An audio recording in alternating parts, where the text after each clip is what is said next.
Kamusta? May anime Tagalog recap nga pala. Ngayon, i-recap ko ang anime na Undefeated Bahamut Chronicle. Ang kwento ay nagsimula noong ang imperyo ng Arcadia ay nagkaroon ng isang kudeta, ngunit may isa lamang tao na lumaban at siya ay kinilala bilang Black Hero. 5 taon ang lumipas, ang dating prinsipe ng imperyo ng Arcadia na si Lux ay aksidenteng napunta sa paliguan ng mga babae sa academy noong gabi at biglang nahulog sa harapan ng bagong prinsesang si Licia Adesmata. Dahil dito, siya ay labis na nagalit kay Lux ngunit sinikap ni Lux na pakalmayan siya sa pamamagitan ng pagpuri sa kanyang magandang katawan. Pagkatapos makulong ni Lux, may ilang tao na lumapit sa kanya at dinala siya sa opisina ng headmaster. Dahil aksidente lamang ang nangyari, si Lux ay napawalang sala. Pagkatapos ng 15 taon na nakalipas, nabawasan ang bilang ng mga lalaking Dark Knights kaya't hinikayat si Lux ng punong guro na mag-aral sa paaralan. Ngunit hindi sumang-ayon si Licia, hindi niya gustong maging estudyante doon ang isang taong namboso sa kanya sa paliguan. Dahil dito, hinamon niya si Lux sa isang duelo. Bago ito, nakilala ni Lux ang kanyang nakababatang kapatid na si Eri Arcadia. Lumalabas na sila ay itinuring na mga kriminal dahil sila ay dating miyembro ng pamilya ng hari ng Arcadia. Bilang kapatawaran, sila ay pinatawan ng malaking utang at si Lux ay nagsikap magtrabaho upang bayaran ito na hindi isinasama ang kanyang nakababatang kapatid. Ang laban sa pagitan ni Licia at Lux ay nagsimula. Ang kanilang gamit sa laban ay magkaibang klase, si Lux ay gumamit ng pangkaraniwang Drag Knight habang si Licia ay gumamit ng high-level Special Drag Knight. Bagamat nasira ang espada ni Lux dahil sa pagsalag ng mga atake ni Licia, kayang iwasan ni Lux ang lahat ng kanyang mga atake at hinintay na maubos ang oras para matapos ang laban na walang panalo. Sa takot na matapos ang laban na tabla, sinubukan ni Licia na atakihin si Lux gamit ang isang espesyal na kakayahan. Subalit, ang kakayahang iyon ay napakalakas kaya't naubos ang kanyang enerhiya at nahirapan si Licia na kontrolin ang kanyang Drag Knight. Bigla ang lumitaw ang isang halimaw mula sa abyss at inatake sila. Pinrotektahan ni Lux si Licia laban sa halimaw para makapaglabas siya ng malakas na atake at matamaan ang halimaw ng tama. Sa unang pagkakataon, nakilala ni Alicia ang isang lalaking nagnais tulungan siya. Kaya't napagpasyahan ni Alicia na magtiwala kay Lux ng lubos. Ipinakita rin ni Alicia ang simbolo ng imperyo ng Arcadia sa kanyang tiyan at ipinakiusap kay Lux na panatilihing lihim ito. Kinabukasan, naging estudyante na si Lux sa Academy Night at siya ay nasa parehong klase kasama si Licia at ang kanyang childhood friend na si Filthy, na kapatid ng prinsipal. Nagtrabaho si Lux bilang isang utusan na tumatanggap ng mga hiling mula sa mga tao. Nang malaman ito, lumapit sa kanya ang mga babaeng estudyante at humingi ng tulong kay Lux. Sinubukan ni Filthy na pigilin ito upang hindi mahirapan si Lux sa kanilang mga hiling. May isa pang estudyanteng nagdala kay Lux palabas, ang kanyang pangalan ay Cruel Cypher. Bilang kapalit, nais ni Cruel Cypher na hanapin ni Lux ang Black Hero na sumira sa dating imperyo. Kinagabihan, naalala ni Lux ang panahon na siya ay kasama ng kanyang kapatid na si Fugal. Kinumpirma ni Fugal na ang dating imperyo ay nagsagawa ng mapanganib na eksperimento sa mga mamamayan.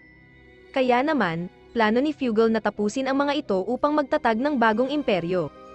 Habang gusto ni Lux na ma-minimize ang mga biktima, tinapos ni Fugal ang lahat sa palasyo. Nang magising si Lux, nagulat siya na makita si Filthy na natutulog sa tabi niya. Lumalabas na si Filthy ay roommate ni Lux dahil wala nang ibang available na kwarto. Pagkatapos, nagplano si Licia na mag-date sila ni Lux at dalhin siya sa isang restaurant. Ngunit, dahil naiwan niya ang kanilang petaka, nagdesisyon silang maglibang sa gitna ng lungsod. Ipinaliwanag din ni Licia na siya ay naging bihag dahil ang kanyang ama ay nakilahok sa kudeta.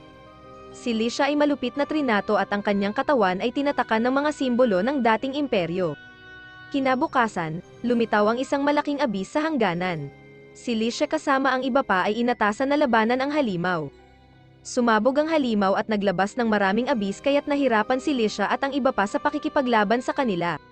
May mga rebelde sa Old Empire rin na sumalakay kay Licia, kaya't lalong walang magawa si Licia. Ngunit dumating si Lux upang sagipin siya at ipinakita ang kanyang tunay na lakas. Ginamit ni Lux ang espesyal na Drag Knight na Bahamut. Walang maraming salita, agad na bumulusok si Lux at inatake ang lahat ng kaaway. Sa huli, tinalo niya ang kanyang mga kaaway mag-isa. Kinabukasan, inihanda ng lahat ng estudyante sa akademya ang isang sorpresa upang ipagdiwang ang pagdating ni Lux. Inalagaan nila si Lux, ngunit may ilang estudyante na hindi pa rin siya pinatawad at nananatiling mapanuri sa kanya dahil nakita sila ni Lux sa paliguan.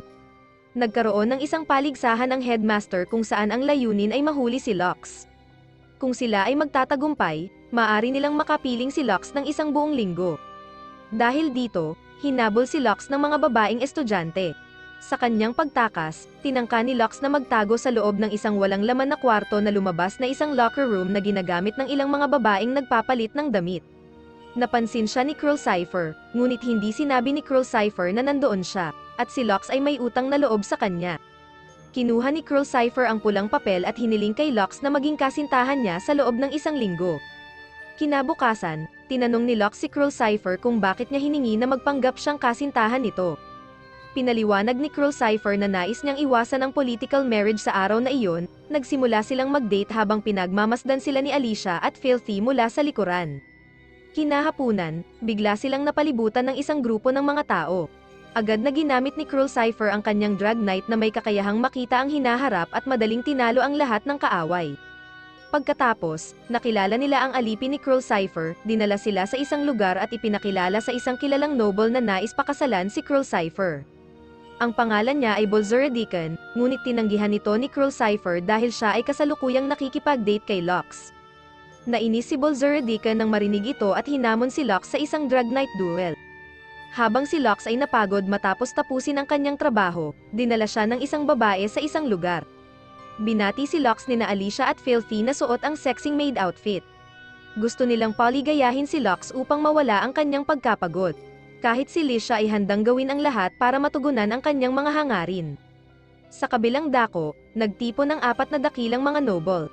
Pinag-uusapan nila ang Ragnarok o Abyss na matatagpuan sa bawat ruins. May balita na ang mga ruins ay muling lumitaw at may makapangyarihang mga sandata sa loob ng mga ito. Kaya't ang noble na si Bolzeradican ay nagpasyang mamuno sa pagsisiyasat sa mga ruins. Ang headmaster ng paaralan ay nagsalita rin tungkol dito. Pinag-usapan ng mga estudyante ang pagsisiyasat sa ruins. Upang makapasok sa loob ng mga ruins, kailangan nila ng isang susi, at ito'y ipinagkatiwala kay Lux.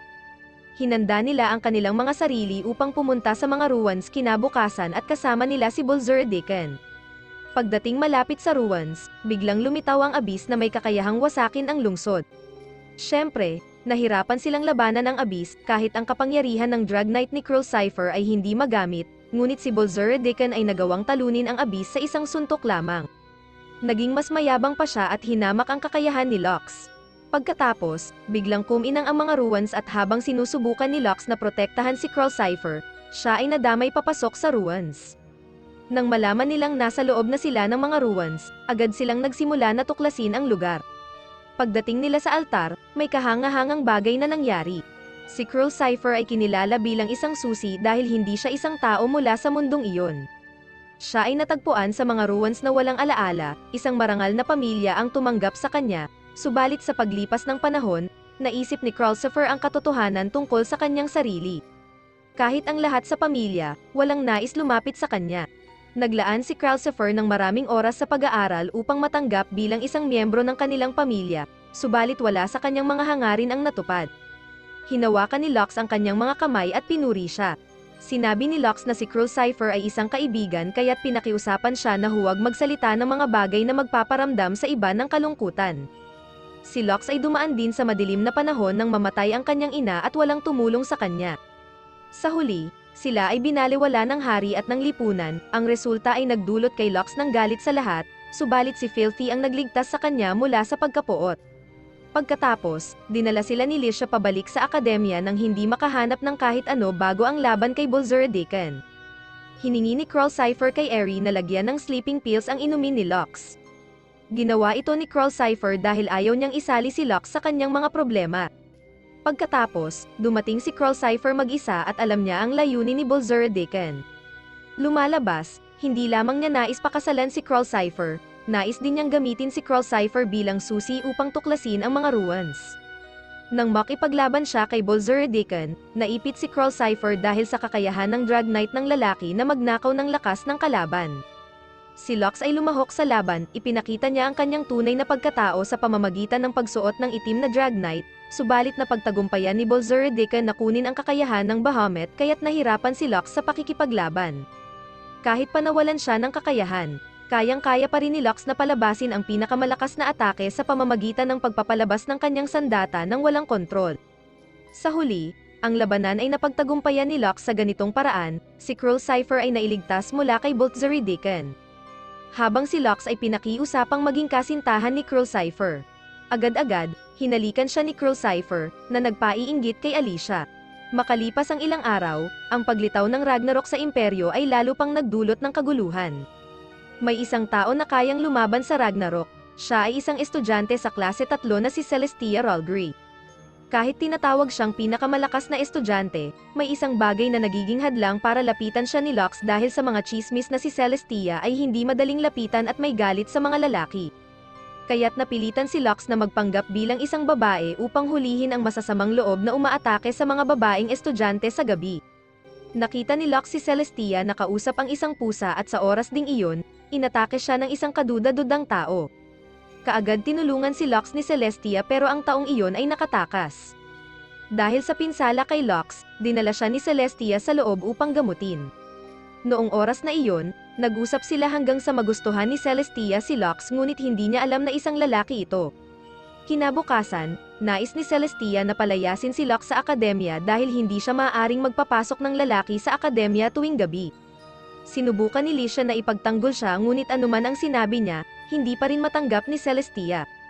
Kaya't iminungkahi ng punong guro na magduelo sila sa pasilidad ng pagsasanay sa gabi.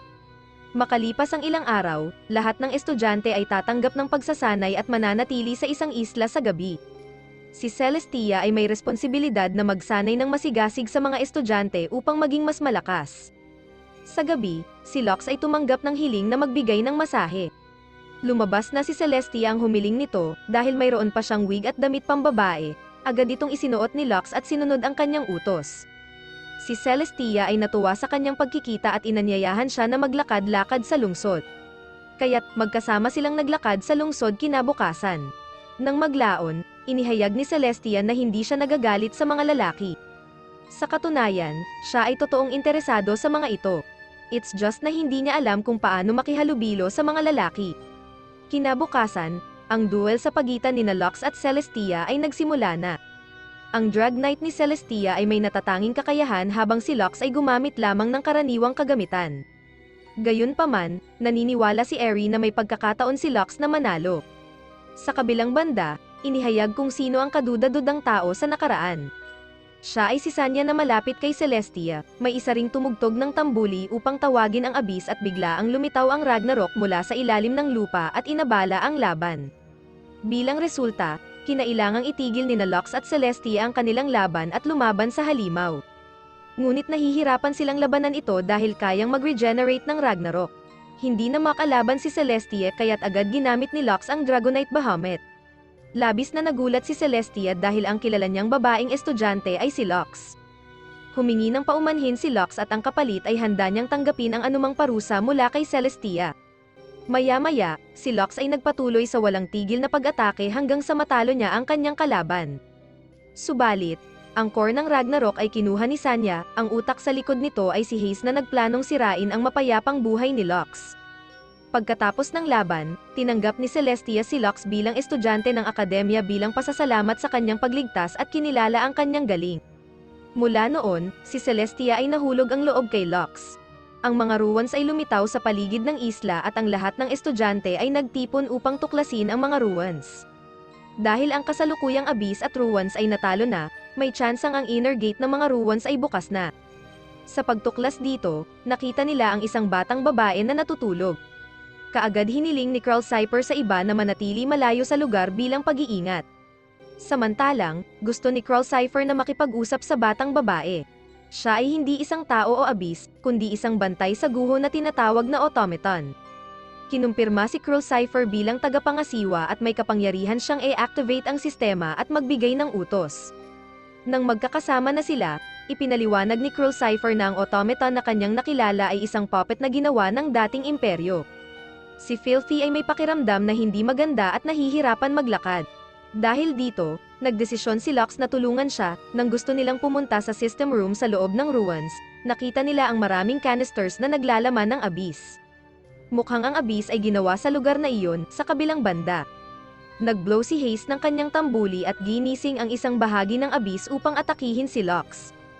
Habang ang Abyss ay umaatake sa lungsod, hiningi ni Lux sa Headmaster na kanselahin ang investigasyon ngunit inutusan siyang ituloy ito dahil malapit na silang makarating sa system room.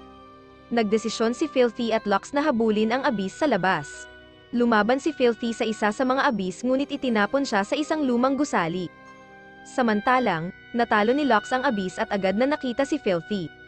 Pumasok si Lux sa underground room na dating ginamit ng lumang imperyo bilang lugar ng pananaliksik para sa mga armas ng tao. Bigla ang may naging mali nang sabihin ni Filthy na may Abyss pa sa paligid at sa hindi inaasahang pagkakataon, si Filthy pala ang Abyss na iyon. Muntik nang mapatay ni Filthy si Lux ngunit biglang nahimatay si Filthy. Dumating si Hayes upang ipaliwanag na itinanim niya ang buto ng Abyss sa katawan ni Filthy upang kontrolin siya at tapusin si Lux. Dahil si Filthy ay sumuway sa kanyang utos, siya ay nagkasakit at nagkaroon ng mataas na lagnat. Kung hindi ito kaagad magagamot, ilang araw na lang ang natitira sa kanyang buhay. Hininga ni Hayes si Lux na tumulong, kailangan buksan ni Lux ang pangunahing pinto ng guho gamit si Crossover bilang susi. Pagkatapos nito, unti-unti nang gumaling ang kalagayan ni Filthy. Ipinaliwanag ng headmaster na namatay si Filthy 5 taon na ang nakakaraan dahil sa mga eksperimento na isinagawa ng lumang imperyo ngunit buhay pa rin siya dahil siya ay naging kalahating tao, kalahating Abyss. Kinontak si Lux ni Fugal, sinabi niya na kung nais niyang iligtas si Filthy, kailangan tapusin si Hayes na siyang nagtanim ng buto ng Abyss sa katawan ni Filthy. Kinabukasan, ipinagpatuloy ni Lux at ng iba ang pagtuklas sa ruins. Nang pumasok sila sa pangunahing pinto ng ruins, bigla ang lumaban sa kanila ang automaton at sa mga salita ni Hayes, kontrolado niya si Filthy upang atakihin si Lux kasama ang iba. Ngunit napagtanto ni Eri na sa pamamagitan ng pag-blow ng tambuli ay maaaring kanselahin ang utos ni Hayes kaya't nabalik ni Eri ang malay ni Filthy sa normal at sinira ang tambuli ni Hayes. Ngunit hindi pa rin tinalo si Hayes, tinawag niya ang Ragnarok. Hindi nila matalo ang halimaw sa normal na paraan, ang mga ginawa nilang pag-atake ay lalo lang nagpalakas sa Ragnarok. Kahit na ang laban ngayon ay medyo mahirap, hindi sumuko si Lux. Sa tulong ni Lisha, nagdesisyon si Lux na labanan ang kanyang kalaban sa pamamagitan ng pag-alis ng mga restriction sa kanyang mga armas. Ang pag-atake ay nagwasak sa Ragnarok at ipinayo ni Fugal kay Hayes na umurong dahil talo na siya. Nag-organisa sila ng isang handaan upang ipagdiwang ang paggaling ni Lux. May malaking kaganapan pa sa lungsod at dahil dito, nagkompetensya sina Lisha at iba pa upang anyayahan si Lux makasama. Iminungkahi ng headmaster na mamili si Lux ng 3 tao sa halip na isa lamang, kailangan niyang pumili ng mga babaeng estudyante bilang gantimpala sa kanilang pagsusumikap noong una sa pagtuklas sa ruins. Tinanggap din ni Lux ang opinyon ng headmaster. Kinabukasan, mayroong ischedule si Lux kasama si Celestia sa lungsod. Dahil ito ang pakikipag-date ni Celestia sa isang lalaki, ginawa niya ang lahat upang gawing komportable si Lux. Sa espesyal na handaan para sa mga maharlika, sumayaw silang magkasama doon. Si Cruel Cypher, na may mature na personalidad, ay nagbago ng atmosfera upang maging mas romantiko. Ang huling schedule ay kay Filthy, dahil mukhang pagod na si Lux, inanyayahan siya ni Filthy sa isang lugar at hinayaan si Lux na matulog sa kanyang kandungan. Pagkatapos nyon, nakita ni Lux si Lisha, gusto ni Lisha na pag-usapan ang isang bagay at habang siya ay nahihiya, nais niya si Lux na maging kanyang knight sa araw ng festival sa pagkakatatag ng imperyo. Magbibigay siya ng talumpati habang ipinapakilala si Lux sa lahat. Hinihiling ni Lisha ang sagot mula sa kanya bago dumating ang itinakdang araw. Kinabukasan, sinabi ni Eri kay Lux na may as-asin na nag-aabang sa kanya. Bigla siyang lumitaw sa harapan nila, ang kanyang pangalan ay Eureka, dating servant ng Drag Knight ng lumang imperyo. Ang rason ng kanyang pagdating ay upang maglingkod kay Lux. Handa siyang tumapos o gumawa ng iba't ibang trabaho. Maaari rin gamitin ni Lux ang kanyang sarili anumang naisin niya. Gusto ni Eureka na marinig ang pangako ni Lux na wasakin ang bagong imperyo at muling buhayin ang lumang imperyo. Ngunit, wala siyang balak gawin iyon, biglang dumating si Celestia upang atakihin si Eureka. Ang mga babaeng may gusto kay Lux ay nagtulungan upang atakihin si Eureka. Gayunpaman, si Eureka ay napakalakas at nakatakas mula sa kanila. Sa kabilang banda, sina Hayes, Sanya, at Eureka ay nagplano ng pag-atake sa panahon ng kompetisyon ng Drag Knight sa bagong imperyo habang tinawag din ng 3 Grand Noble si Lux. Pinag-usapan nila ang rebelde na grupo na nagpaplanong sirain ang bagong imperyo. Ayon sa mga ulat ng mga spy, may humigit kumulang 100 abysses ang nagtatago. inutusan ng mga Grand Nobles si Lux na ipagawa ang mga Drag Knight ng Imperyo upang malabanan ang 100 Abysses. Bukod dito, iniutos din kay Lux na manalo sa kompetisyon ng Dragonite. Bagaman nag-alala si Aries sa kanya, sumang-ayon pa rin si Lux sa lahat ng utos mula sa mga Grand Nobles. Nang hapon, muli niyang nakita si Eureka, gusto pa rin niyang kumbinsihin si Lux na wasakin ang bagong imperyo, pero hindi ito maaari para kay Lux kaya naging kaaway niya si Eureka. Nagsimula na ang labanan sa Dragonite competition, nagsimula itong maayos, ngunit habang lumalaban si Lisha, biglang nawala sa kontrol ang kanyang Drag Knight at inatake ang mga manonood. Malamang, gawa ito ni Eureka, kaya siya pinarusahan at ikinulong. Sa kabilang banda, lumaban si Lux sa maraming abyss mag-isa at nakuha niyang etrict ang mga abyss sa isang bitag. Gayunpaman, dumating ang rebelde na hukbo kasama ang higanting mandirigma mula sa ikalimang ruins.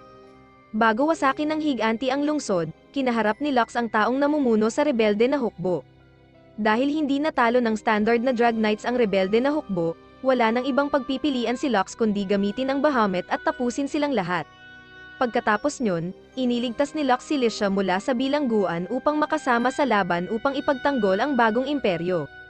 Pinagsama-sama ni Lux at Lisha ang kanilang puwersa upang magsagawa ng malakas na atake at tinulungan sila nina Filthy at Crow Cypher upang pigilin ang kilos ng higanti.